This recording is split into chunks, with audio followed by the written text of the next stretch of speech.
Hello, hello, and welcome to the Color Whisperer Show. Now, if you've been watching this show for a while, you know that the lighting is something that is somewhat of a mystery to me. Look at how great the lighting is today. Guess what? I'm using the exact same lighting I always use. It's so weird. I don't know. Maybe I have to go back and take a lighting class and see what's going on. Now, I do have outdoor sunlight coming in, and today is kind of we call it June gloom here. So it'll be warm this afternoon, but right now it's kind of just a little bit crisp, a little bit cool. So maybe it's like 70, 72 degrees right now. So it's not enough. It's almost enough that I want to put a sweater on, but not quite. It's just kind of nice because I know in about 4 weeks I'm going to be like, it's going to be too hot. But right now it's just kind of crisp, cool mornings. But I can't believe how good the light looks today. So yay, we've done something good. This is exciting. I don't know what. I don't know if we can replicate it, but it's exciting. I got to take, I know about lighting a house, but lighting for the camera is a whole different ballgame. So, can you believe how good that color looks? This is amazing. That color on the wall has not looked that good, and you can see the real color on everything. This is amazing. I have to figure out what I did different. I don't know. I don't know. Anyway, all right. So we're going to have a very interesting show today. It's going to be about something that we all go through. It's going to be very personal, but I'm going to tell you a story about one of my clients. And hers is extreme, but we all do this. And so by showing you the extreme, it's a little bit easier for you to see how it is in your house. Because I bet you that you're doing this on some level. So part of today, well, the not part of today's session is going to be about the meaning we give things and how that affects our space, how that affects our energy in the space, and how that affects the energy of the space. So, I have a client, and about 30 years ago, she lost a child. Child was a year old, and it was pretty tragic on many levels. And we're not supposed to bury our kids, right? That's just not the way it's supposed to be. And there's a very special anguish around losing a child.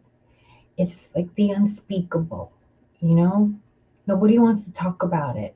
It's a very difficult grief to go through because nobody wants to talk about it because we're not supposed to outlive our kids. And when something so little and so innocent dies, it makes you ask so much bigger questions. And a lot of people don't want to ask those questions. They don't want to go that deep. And then you have people who are parents and like, I don't want like, the thought of it, being able to sympathize, let alone being able to empathize, is too painful for them. I saw that with my dad with my miscarriages. His level of empathy, well, he thought it was sympathizing with me. It wasn't. But that's the thing, is people say the wrong things, and they're not trying to say the wrong things. But for him, a life without kids, he couldn't fathom. He had a bunch, and he grew up one of 9. So for him, for there to not be kids in the house was unfathomable. And he's told me that a lot. And that was his way of sympathizing, I guess. But anyway, we digress. So she, and a lot of times when there's a death, I see this with a lot of my clients who are widows as well. There's such a huge chunk that gets missing. There's a hole in the heart that's so big. It's so big. It's like the Grand Canyon's a speck of dust compared to this hole. and you have no idea how to feel it. But it's there and it hurts. It's so painful. This deep abyss. And what the natural thing to do, what feels comfortable at the beginning of this grief, is to make a shrine. Now, everybody has a different way of doing that. When I lost my baby, I had a friend who made a necklace for me. And it's a very special necklace to me. And, you know, I didn't have pictures. I didn't have. There's nothing. So the necklace was the only thing I had of that child. But this lady got to hold her baby. And she had pictures. And she had created what was a very nice memorial. And but it reeked of a recent death. There was some angel plaques, and there was it very clearly when you walked in the house, you knew this was a dead child. You didn't think, oh, this is a child. And a lot of people have pictures of their kids up on the wall, and maybe there's a picture of their kid at 10 over the fireplace or something like that. And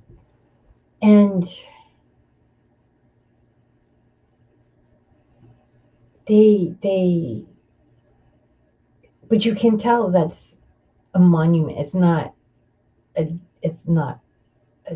shrine to something that's no longer here. So this you could tell immediately. You walked in the house and you could feel the energy of this house. Oh my goodness. And the sadness around this shrine was so intense. So intense. And I've been there several times. We were working on other things, and I never said anything about that because you could just feel like this. Don't even think about touching this. So I never said nothing.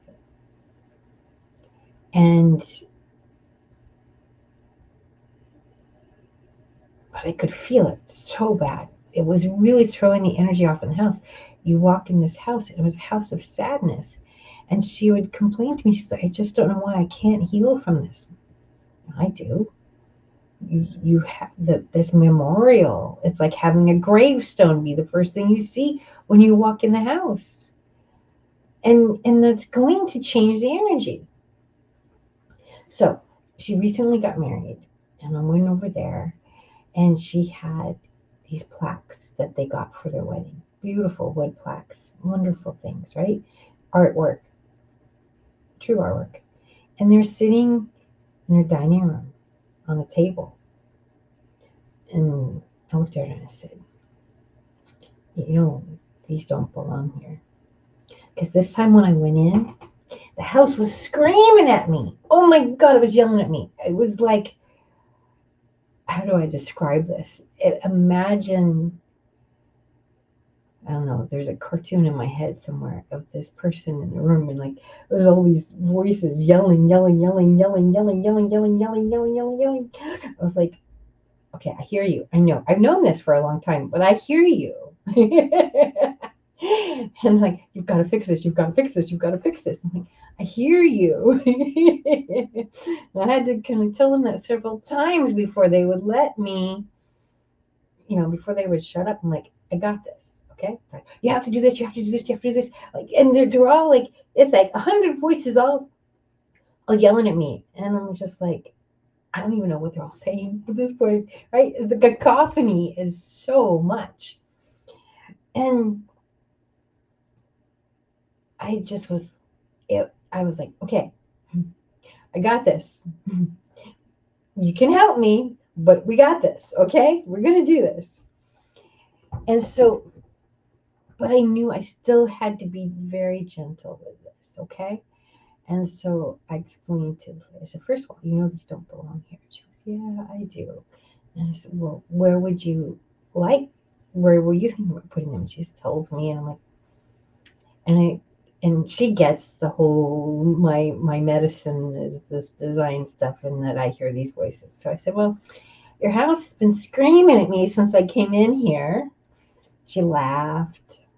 And she's like, yeah, I get it. And I said, so, it's very important that you take this as my medicine. And she says, yeah, okay. And I said, would you like to know where these places would like to be? She goes, okay. And I brought her over to the shrine. And I said, this shrine was a very important event in your life. And it's very important for it to be memorialized here. And it's very important to honor this child who was loved so deeply. So, but this child, if he were alive, would not be living here anymore. He'd be off on his own. He'd have a family of his own. He'd be working. He'd be living a very different life. And this energy here is stuck. And it's keeping you stuck. It's keeping you stuck in grief.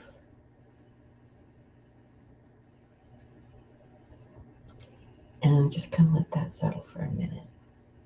She goes, yeah, you're right. I said, this is where these things want to be.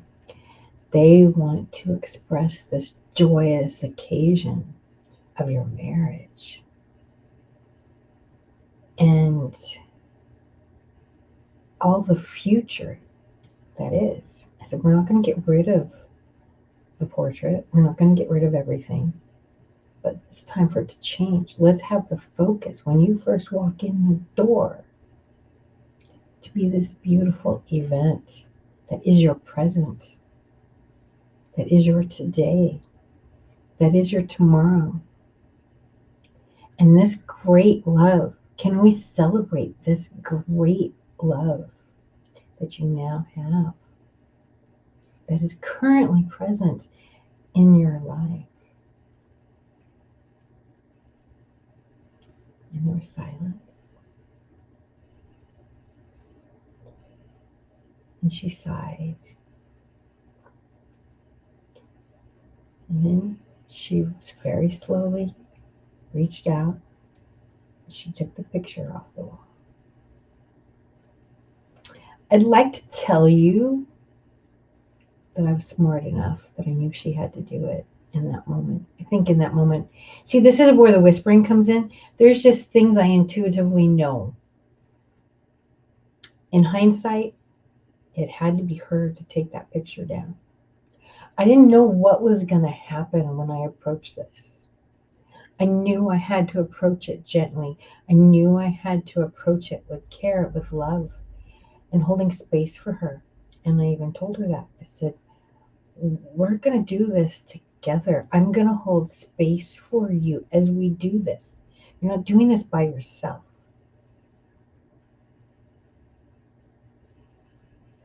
I'm here with you, shouldering the burden, because this is a tough job to do.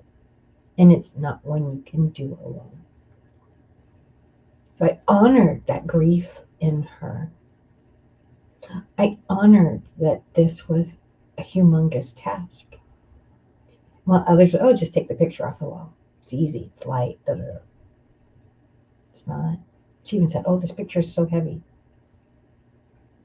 Her mind, it was heavy, but what was heavy was the grief. That's what was heavy, was the grief.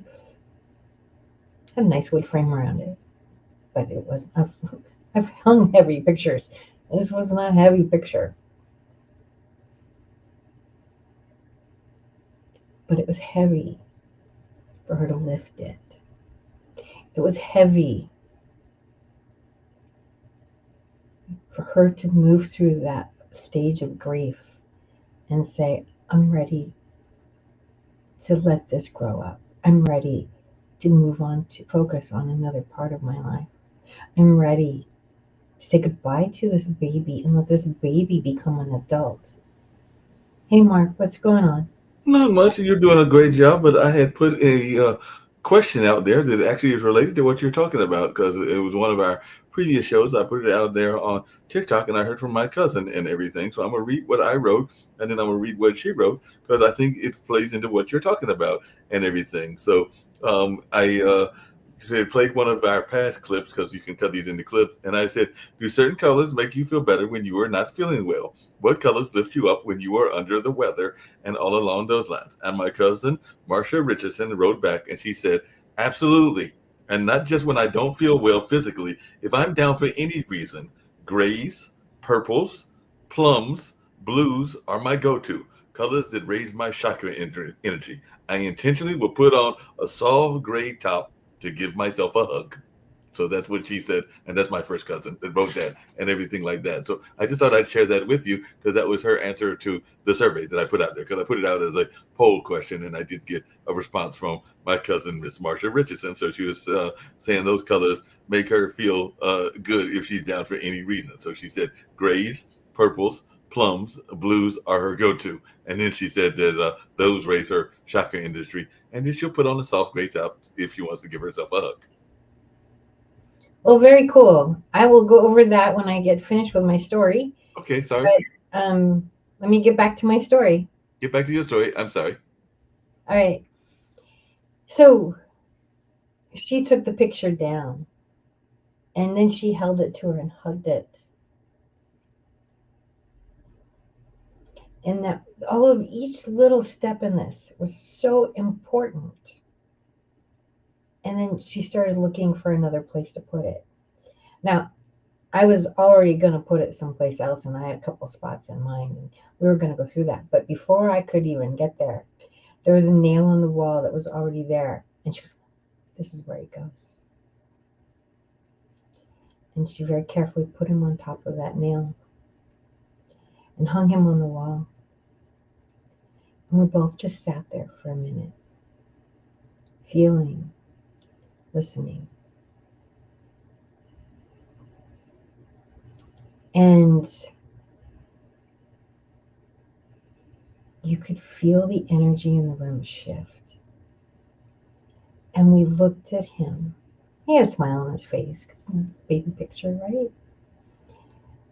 But the smile seemed to be more real. The smile, it was forced before. There was a sadness around it before. By putting in this new place, you could feel how much happier the picture was. You could feel how much happier the room was. And we just sat there, and I looked at her and I said, he's happier there. Can you feel it? She's into energy stuff. She goes, yeah, Jeanette. In fact, she's like, she had been feeling for a while that he needed to be closer to another picture on the wall that was of another person that was very dear to her and had kind of a motherly role for her.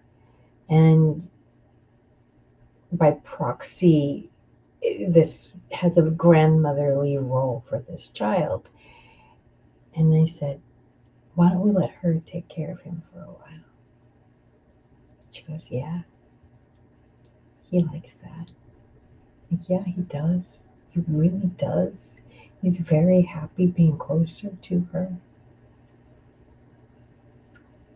And again, we just sat in that moment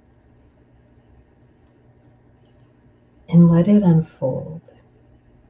Because sometimes what gets said in the silence is so much bigger than what gets said with words. My ex and my adopted sister used to say that in my family, there was a secret language that they didn't know. But my family knew it, and we said a lot without talking. I don't know. I feel a lot. There's a lot of things I do feel. And there's a lot of messages I get in silence. And I can't say they're lying because that's their experience. And I do know that there are a lot of things that I just generally feel. And I know them to be true. And I never realized that, we did it as a family. But this was a very auspicious moment. It was a very brave moment for her. Incredibly brave for her. This thing had been there for 34 years. It's a long time. And to say, it's time. It's time to make this change. It was huge. And see, when I first asked her where she wanted to put the plaques, the wedding plaques, she didn't even consider that space. Because what happens oftentimes when we have a house or any living environment is we put something up and we don't think about moving it ever again. Oh, that's where it belongs. We don't think about changing things. And what happens is when there's chaos in a space, we get used to it. We get used to the mess. How many people have a messy desk? Oh, that's just the way it is. Is it? Now, some people that work, some people that doesn't work. Does it need to be as messy? Do you have paper? My ex, oh my gosh, used to have receipts from Baja Fresh that were 3 years old on his desk, and I'd go clean it up. Like, dude, you don't need this. What is that hanging out there for? Oh my gosh. And get so mad at me. I'm like, do you really need a Baja Fresh receipt that's 5 years old? What the hell? But that piece of paper meant something to him, and it was his. It didn't matter. He didn't need it. It didn't matter. It was 5 years old. It didn't matter that it had absolutely no worth on this planet whatsoever. Even if it was used for taxes, which it wasn't, that would have been long gone. But we get used to clutter in our lives. Somebody gave you a present. Somebody, you put it up. I've told a story about my client with the ducks. And everybody gave her these cutesy little ducks, and she was not a cutesy little duck woman. But she put it on a fireplace. So the message to the world was, I like these cutesy little ducks. So people kept giving her cutesy little ducks. And I told her, just tell them it was my fault. Throw them away, give them away. I don't care. If you don't want them, get them out of here. Blame me. We get used to, it's like the boiling frog thing, right? You put a frog in water and you slowly turn the water up, and he doesn't notice until next thing you know, he's like dead because the water's too hot. And that's what happens in our homes with clutter and with things that don't mesh with our energy. Is they literally come after our energy. They create chaos. They drain our energy. And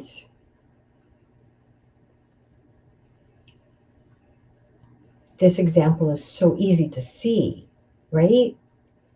But I guarantee you've got something in your house that's draining your energy, and you didn't think about moving it because, oh, well, I got it from Aunt Sue. That's where maybe Aunt Sue came over and said, oh, it'll be perfect right here. For Aunt Sue, it was perfect. It may not be perfect for you. Maybe even your spouse gave you something. I mean, it's nice to think our spouses always know us and know what to give us, but let's face it, they don't. My mother, I used to tease my mom. I said, Mom, you're 100% with gifts. She says, what does that mean? I said, you either buy me stuff I absolutely love, or I really don't like it at all. Either way, it was 100%. Never in the middle. 100%. All the way. It's okay to get rid of that stuff that's 100% not you.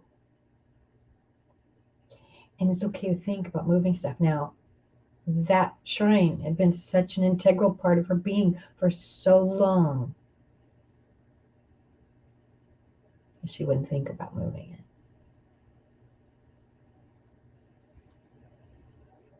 Because that also challenged her faith and her belief in herself and her own bravery. What she did that day took a ton of bravery. So we got the other picture. We got the picture hung up on the wall. And there was maybe like 10 objects in this thing. And a couple of them, I'm like, okay, we can keep those. They weren't, they fit with the plaques, and it wasn't like a total destruction of everything, right? So I knew that would help, that we're keeping some of it. And then some of it, I reached out and took out the next piece that needed to come down.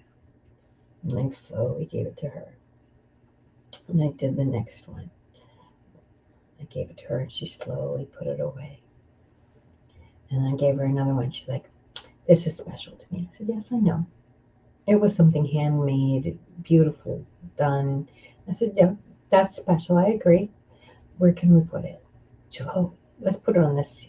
There's nails. There's all these nails on the wall that were not used. And she put it on one. I said, no, how about there's a nail right over there. Let's put it on that nail. She said, oh, yes, that's wonderful. So she got to honor the pieces that were still important to her. We didn't destroy it. We just made it not a shrine anymore. She still got to honor both of these things. And then we started putting up the new picture. And one of them didn't have a hook on the back. It didn't have anything to hang with. And she's like, oh, we'll go to the store later today. And I said, no, I'm doing this. Like, I have to go to the store. I'll go to the store. But this is happening today. Funny how quickly she found them, the right tools. And it's some resistance, and it's just part of the grief. It's just part of the grief. But this is one of the things I'm very good at, is holding the space, because it's giving them the courage to do what their heart really wants to do. But it's too much. After my dad died, I got so much stuff in this house. Oh my God. I'm like, I know this stuff. I preach this stuff. I do this stuff for other people. And I couldn't go through it by myself. It was too much. There's emotions attached to things. That picture that was too heavy. She said, oh no, it's such a heavy picture. It's heavy with grief. You have something in your home, whether it be a picture, a little cutesy duck, whatever it is, and it's heavy. Not physically heavy, it's emotionally heavy. And if it's too heavy, it needs to be dealt with. Whether we move it, whether we throw it away, give it away. We don't want anything in our environment that is heavy like that. Doesn't mean you can't have something chunky. I like chunky. I like having lots of texture. I like having stuff that's bold, right? Doesn't mean you can't have something that physically is heavy in your house. But if it's emotionally heavy, you need to look at it, because it's telling you something. Just like this shrine was talking to this lady.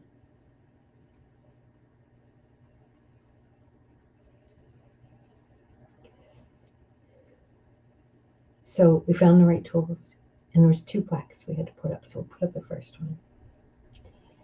And first of all, just getting everything down, I had to give it a minute and let it feel. The house needed it. The house sigh. You could feel the exhale of, I've been holding this weight for so long. There's been so much sadness. There's been so much, I'm just holding tight, holding on. It was gone. You could feel I could feel the house just let go and breathe. And it needed a couple breaths. I don't actually hear a breath. I just feel this. I don't know how to describe it. Like my husband said, it's just there. That's That's my normal. I don't know any different. And I let her feel the energy start to swirl around, because as the house exhaled, the energy started moving again. This stuck energy. It was like this. Oh, and it's like tears that wouldn't come out, right? You know how you just want to cry, and you're all pent up, and you can't cry. So maybe you go watch a really sad movie or play a really sad song to try to allow those tears to come, but they won't come. When you have that abyss, that deep, dark hole that makes the Grand Canyon look like a speck of dust, how do you feel it? It's so hard because you feel like if you start crying, it's gonna be like the Princess Bride. When Humperdinck goes in and does the 80, puts it up to 80 years, and Fezzig's out there, and he goes, they hear him scream, that guttural scream. There's a silent scream, which is so much, it's 10 times louder, 10 times more painful, 100 times more painful than that scream. But what did Fezzik say?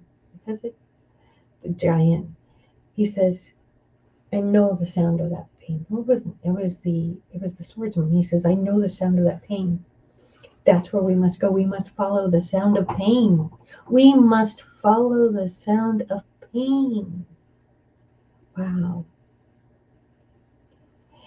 And that's what this shrine was, the sound of pain. That silent scream, 100 times worse than that scream they heard in the forest.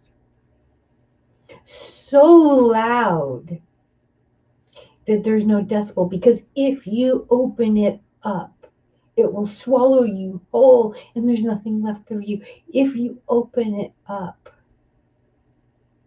you'll never stop crying. If you open it up, there's no end. This deep, deep, deep abyss. But all of that was dissipating. That hole was getting filled up with light, with love. We're putting this expression of this incredible event of their marriage in its place.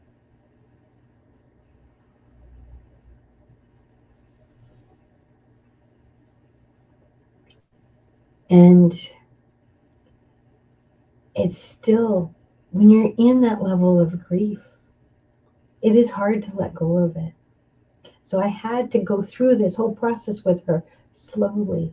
I had to take my time. She told me, other people told her, oh, you just need to take this down. They didn't. Her mother had told her, you need to take this down. But there's a big difference between you need to take this down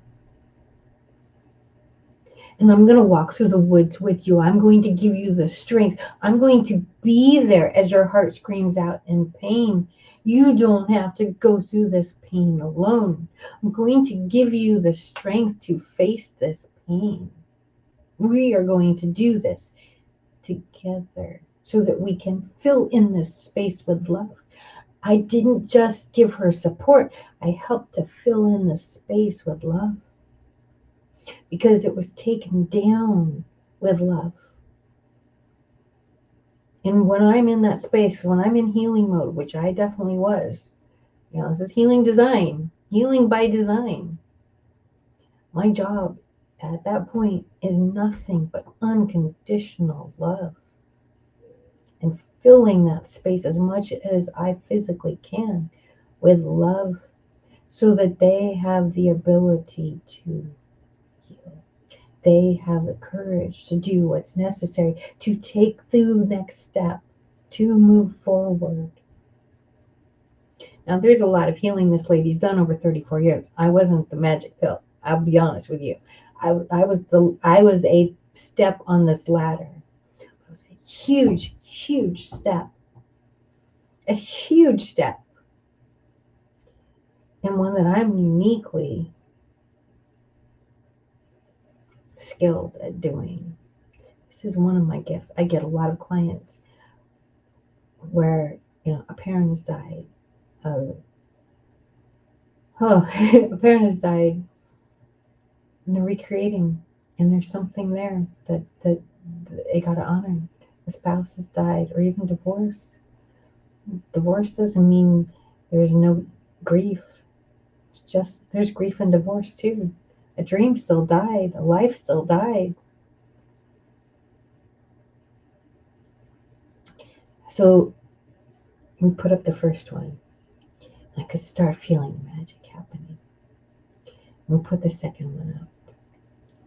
And I was like, oh, you could feel, instead of the stuck energy like this, with a silent scream, it was just moving around, right?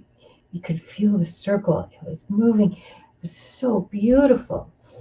And I had to sit on the couch and just revel in it for a few minutes. And she started picking up some stuff, and I'm like, I'll get to that. I'm sorry. I just have to listen to your home, because her home was talking. It was so happy. When I came in, it was screaming. Now it was all this chatter, all this laughter, all these grins. I was so happy. But I also had to listen to see, am I done? Is it over? Is there more that needs to be done? And there were some candles as part of this shrine. And I kept the candles there. It was kind of cool. They were fun. It was a nice thing to have there. It worked with the plaques. It was all good. But I asked her, I said, what's the story with the candles? Because those candles have got to go. So the candles belonged, they were old. The candles were like 40 years old, she said. I'm like, okay, old energy. That's what I'm picking up. But I picked up even more. Those candles were part of the first shrine that this child had. There had been several houses, several moves, but those candles were part of that first shrine. See, this is the whispering part. I don't know what I'm picking up on. I just know it needs to be different when it's time for it to be different. A year ago, she wouldn't have let me do any of this. There's no way, there's no how. Would not have happened.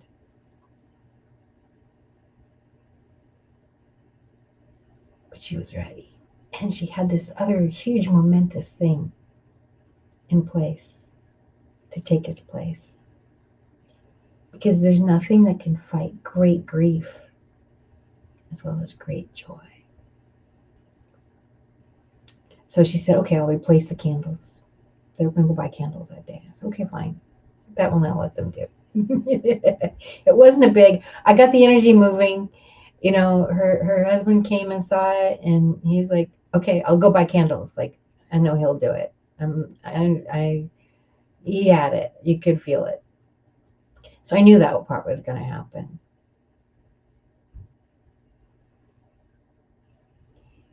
And just by the time we were done, the energy in the house felt so good. You walked in the door, and instead of feeling sadness, you felt joy. And the whole house was just, the more I sat there, the more this energy started moving. There's more and more joy in the house. I can't wait to talk to her and see her next time and see how different she is. Because she's going to be different. She's going to be different. She's going to feel lighter. Because she's not having this constant reminder of this deep, dark abyss. She's not going to be stuck every time she walks by the picture, feeling that grief, that deep, dark abyss. Now, every time she walks by, she's going to get a dose of joy. And this is why it's so important to have things in your house that make you feel joyful. If cutesy ducks aren't your thing, throw them away. If you've got a picture, now just because you have a picture of someone who's passed away, that doesn't mean it's bad energy. This was a mausoleum kind of shrine, and it wasn't good energy. We still have a picture of him on the wall. It's good energy there, because it wasn't a baby shrine anymore. It was here's somebody I loved who's no longer with me. You know? I got dead people on my walls. I think we all do some way. You get to a certain age, there's somebody dead on your walls. That's a wonderful thing to honor them. A lot of people take their hallway and make it a family wall. And yeah, there's people that are no longer there, and we need to honor them and remember them. And that's okay. It's all about the energy of the space. And what is it doing for you? How do you feel every time you walk by it? Do you walk by and go, oh, that's Grandma Jo. I miss her so much. And oh, do you feel sad every time you walk by? Or do you go, oh, I'm so lucky to have Grandma Jo in my life? Hey, Mark. No, just thinking about everything you were talking about, because actually two things came to my mind. And actually one involves the person that I just talked about and everything like that. But yes, my mom has one of those walls that you're talking about. If you go to her bedroom at her house in Rocky Mount, North Carolina, there's a wall of photographs and everything. And yes, there are some of us that are still around, like me and my brother and my cousins, but there are definitely pictures of people that have moved on, like my grandparents and stuff like that. But it is just a wall of memories. It's not necessarily, as you were saying, a negative wall, but it's just a wall of like photographs. So it's kind of like what a mom has assembled of different photographs and everything like that. And it is sometimes interesting to walk by that wall and see the folks, including some that have passed on. Because the part that I didn't tell you about Miss Marsha, my cousin, and everything is that, and that's a good question. I don't know the answer to this. I might have to find out the next time we have some family discussions whether they have a shrine in the positive sense or a shrine in the negative sense. Because I think, as I've told you before, I am the oldest of 11 cousins. The only cousin that has passed away, knock on wood, so far is actually one of my younger cousins who died in childbirth. And that was actually Marsha, who I read her quote and everything, younger sister. She's not the youngest, but I think she was the next to the youngest sister, because I think Verna is younger than her and everything like that. So she was definitely relatively young when she died in childbirth. And it's the only cousin that I have lost so far in terms of my first cousins and all along those lines. So definitely, I'm sure that they probably have, to your point, some memories of Sarah, their sister, my cousin, somewhere in their house, but I don't know what those are and whether they are over reflective and maybe too much of an image. I'm thinking not knowing my cousins and everything, but they probably do have at least a picture of her somewhere. And I do know that she had children that are still now young adults. So her legacy has lived on. Because like I said, she passed in childbirth, but not before she had children already and everything like that. So she actually. Yeah, I mean, it's everybody deals with grief a different way, and there's not like, I know that people chastise this lady and saying, oh, she's doing grief the wrong way, but the thing is, it's a path, and there's only one way, and that's you have to go through it. Right. And a lot of people avoid it, and a lot of people, but it is a healing process, and 34 years is a long time, and I don't know if she's done, but she's taken a major step.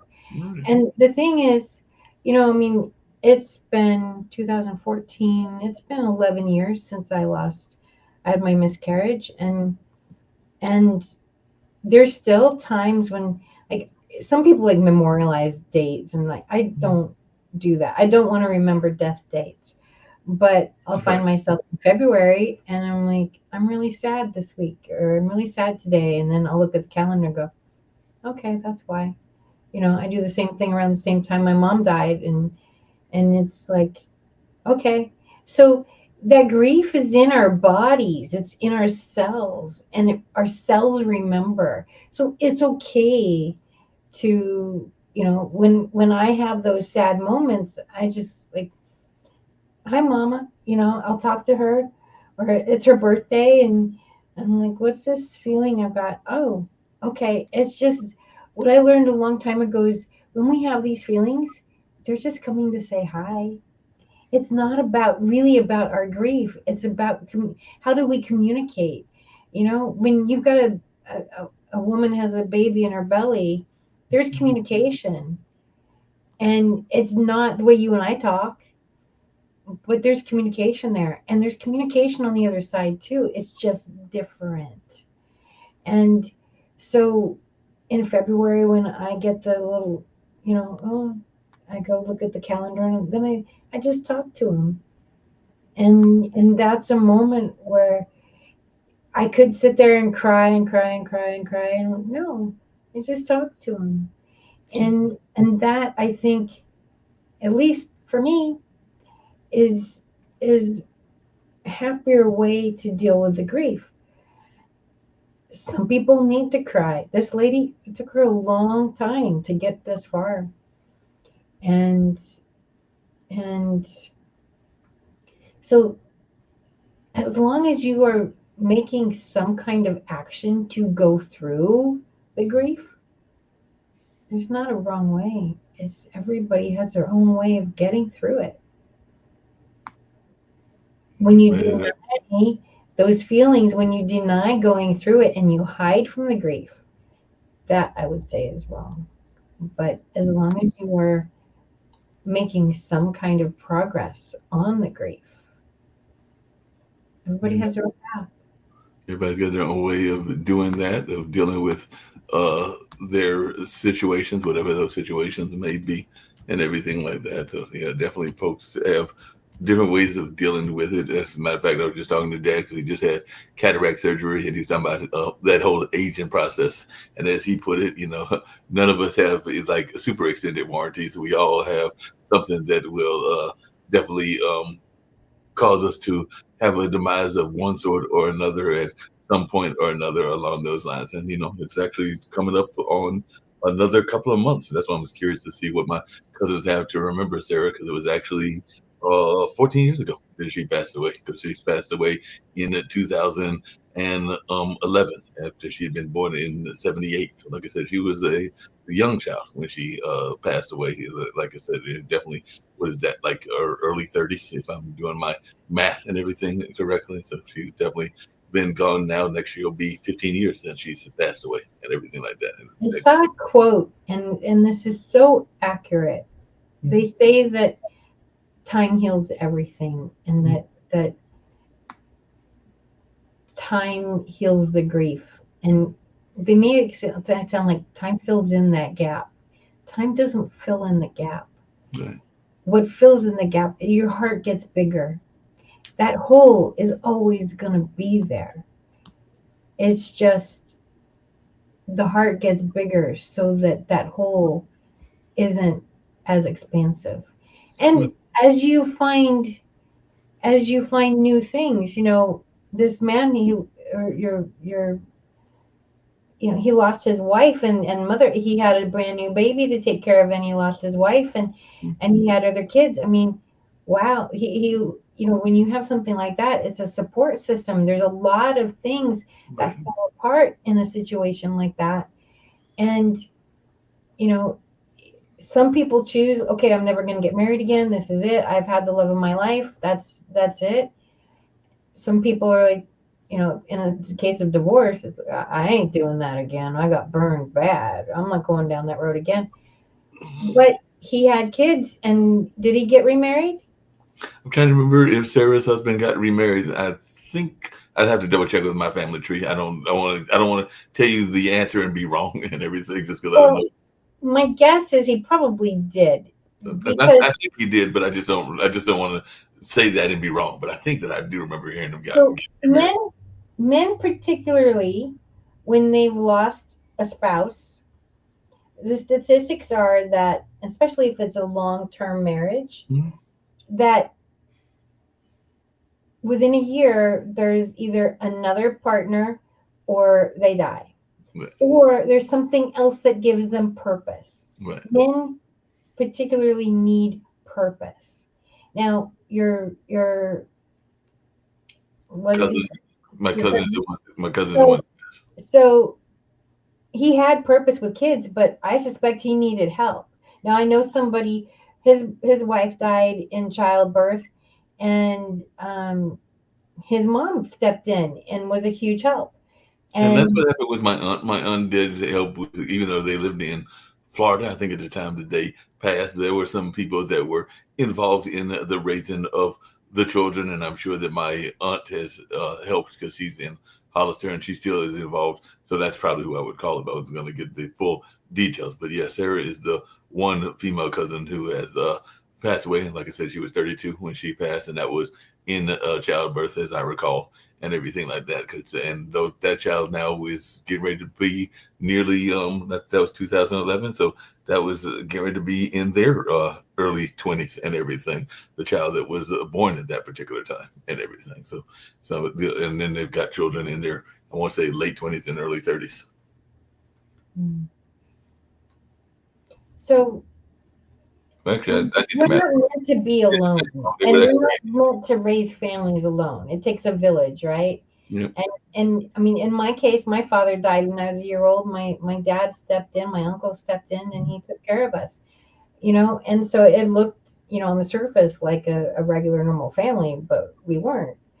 And that was my normal. So the thing is, people, we're not meant to do this all by ourselves. We're meant to have support. We're meant to have family.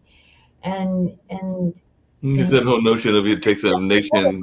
only from the ether side, we have that, but we're not meant to be on this journey alone. No, not at all. And to do my math correctly, if she passed in 2011, 2025, then that child would actually be a teenager. So they would not be a young adult. They'd be like in their teen years now, like a little bit younger than my nephews, because my nephews are about to be 16 and 17 in um, August. And I know one was born in 2008, the other was born in 2009. So they're about to be 16 and 17. So, yes, they're I guess that'd be their second cousin, if I'm remembering cousin math correctly and everything.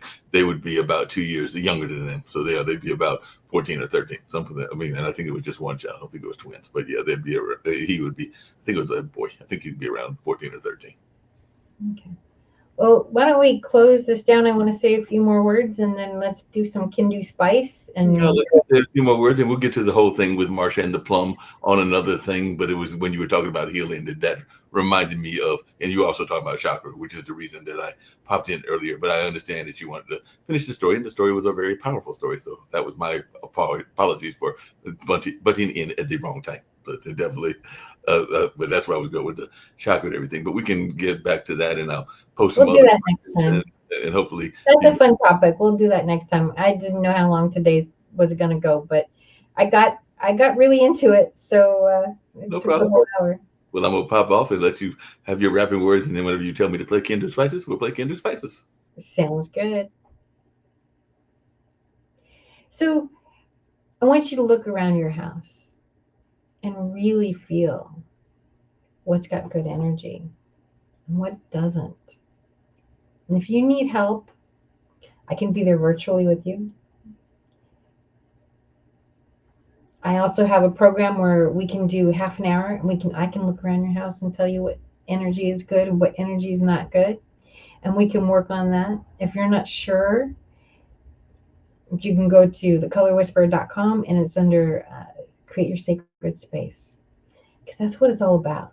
We're supposed to have a space here that helps us, that nurtures us, that helps us to thrive. This I don't think I was with this lady for a whole hour doing this. But this is what I thrive on. Being able to help people make breakthroughs. This one was huge. Some of them are big, some of them are not so big. This is truly the secret to whispering. This is my why in the world. I'm not just making homes pretty. I'm healing people. I'm healing homes.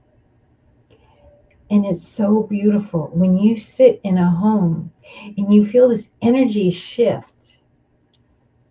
You could see she was glowing at the end. The joy was contagious.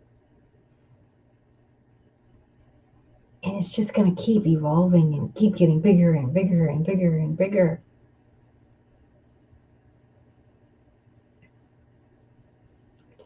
So I invite you to create your sacred space. Whether you do it with me or without, really look around. What's not serving you? And if you need some help, I'll be there to help. And if you're going through grief and you just need somebody to hold your hand, I can do that. And I think the hardest thing when you're going through grief is to reach out for help.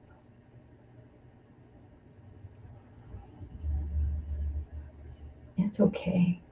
You've got to reach out for help. That's part of how you get through it. All right. Thank you for listening today. I really appreciate it. It was something I was very passionate about, obviously. And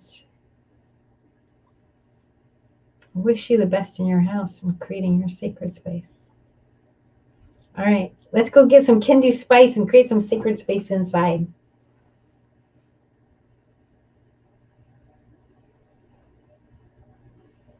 You know how people love to enjoy food and don't understand how to flavor their food or how to replicate a meal? They're interested in supplements but don't know where to begin? Well, what I do is I take the guesswork out of enjoying flavor and wellness with my flavorful spice blends so that they can create delicious meals with healing benefits. Kendu Spice was created to help cooks at any level.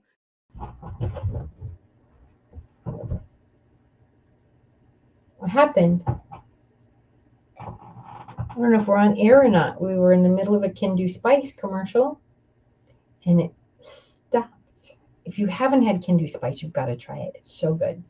And it really does help you on many levels. The ashwagandha is really good. All those spices are really good. It appears we're still recording. I wonder where Mark is.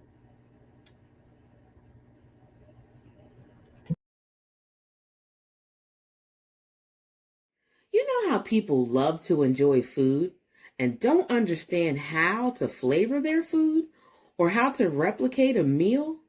They're interested in supplements but don't know where to begin? Well, what I do is I take the guesswork out of enjoying flavor and wellness with my flavorful spice blends so that they can create delicious meals with healing benefits. Kendu Spice was created to help cooks at any level enjoy healing through food. Every spice blend was designed to give added health benefits of natural herbs. Every blend is complete. There's no need to add any additional spice for a delicious meal. Saving you time and money while adding supplements to your meals can be both tasty and fun. My earliest memories in the kitchen began with my father, Kenny Kendu Bond, so it was fitting that I would name this line after him. I have always looked to natural remedies to supplement the body, and I found myself hiding herbs and minerals in foods for my family. That's when it hit me. Everyone needs Kendu Spice. Everyone should be having this. It's an exclusive brand for cooks at any level who want to create flavorful dishes with healing benefits that can satisfy the body and soul. Add a little spice to your life. Give Kendu Spice a try.